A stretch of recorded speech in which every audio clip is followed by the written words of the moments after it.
Hey everyone, my name is Junaid and I'm a graduate analyst working for a financial services firm in central London. Okay, first things first, let's define what a recession actually is. A recession is defined as a significant decline in economic activity spread across the entire economy, lasting for an extended period of time, and is typically measured in a decrease or negative GDP over 2 consecutive quarters. Now, the effects of a recession are like a chain of falling dominoes. That's the best analogy I can think of. Imagine a chain of falling dominoes. During a recession, there's less money circulating in the economy, there's less money being paid to you by your employer, which means you'll spend less in shops and restaurants. Also, there's less money going to the government in taxes from wages, not that they need any more, but in general, it means that there's less money being spent on public and social services. Now, this tightening of spending means that people might also lose their jobs as employers and businesses try and make savings. Additionally, getting approved for mortgages or loans becomes much harder as banks tighten their lending criteria. Imagine a recession as every person in the economy tightening their grip on their purses or wallets. And an important thing to note is that recessions disproportionately affect lower income households and people more. Now, in the case of the UK's recession, there were several factors at play here. Inflation is still currently sitting at 4%, which is still too high.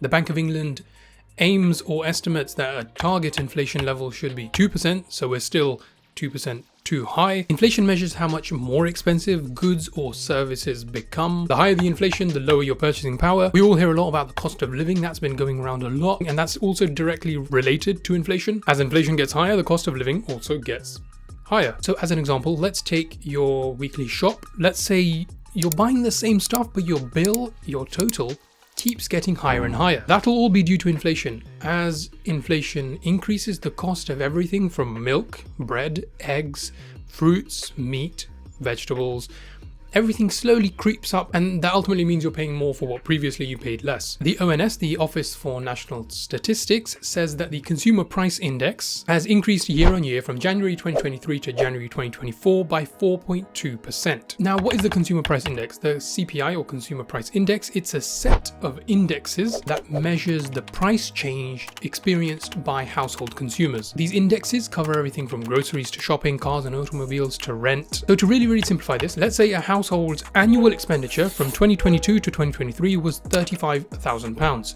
That includes everything: rent, bills, groceries, everything. £35,000. Now, with the CPI hitting 4.2% this year, that means from 2023 to 2024, their total expenditure jumped from £35,000 per annum to £36,470 per annum. Now, that's a 4.2% jump, or £1,470. As we've said before, now as everything gets more expensive, people spend less. Now, remember what we said about everyone clutching on to their money more as everything gets more expensive?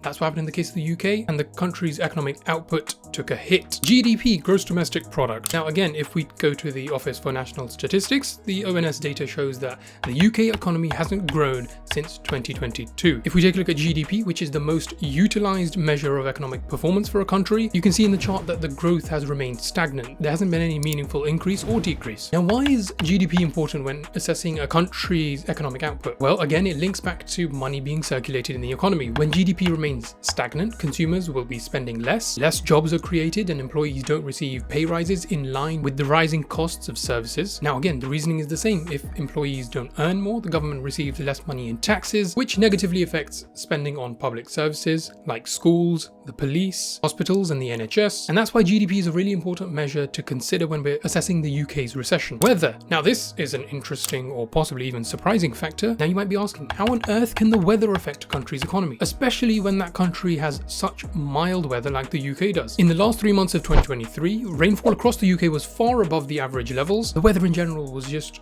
stormy and miserable, and so the consumers, who were already feeling the financial squeeze from the cost of living, said, I'm not going to go shopping, I'm going to stay at home. During this period, retail sales declined to a level not seen since the first COVID lockdown of January 2021. Now, that's a really severe decrease. Adverse weather also affects construction and manufacturing services. If the weather's bad, less homes are being built, less buildings are being used. In London especially, weather can cause people to have trouble getting into work, which again decreases productivity. Strikes. Now, this was a factor that affected everyone in the UK. In the history books, these years could be called the years of the strikes in the UK, just considering how many different unions and services went on strike and still are. Teachers, TfL, public transport, civil service, the NHS. Strikes have become more and more prominent, and they affect every single person living in the UK and they can cause the entire UK economy to grind to a halt. I can speak from a personal level. The train strikes cause so much disruption for everyone. You can't get into work in the morning, and you have to become more creative with how you're going to get to the office, and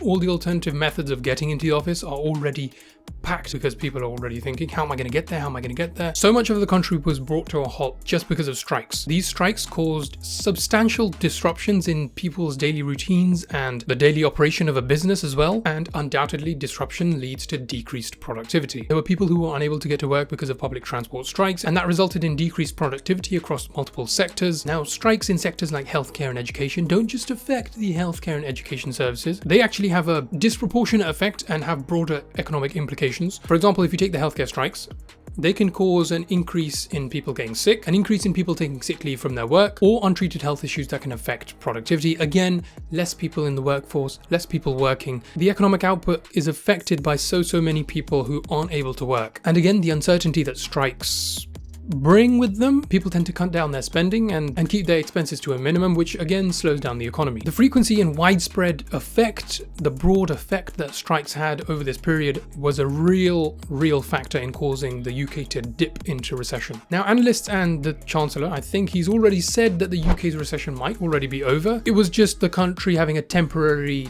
dip into reduced economic output, but it's still important to understand how a recession works and how it affects you. Now, the UK recession was a complex event, as all recessions are. They're not caused by one factor, they're caused by multiple factors stacking up, like the ones we covered: inflation, GDP, interest rates, strikes, and it all just goes to show how interconnected all the elements of an economy are. That's all for this video. I hope it was informative and useful. If it was, be sure to leave a like and subscribe down below. Thanks for watching, and I will see you guys in the next one.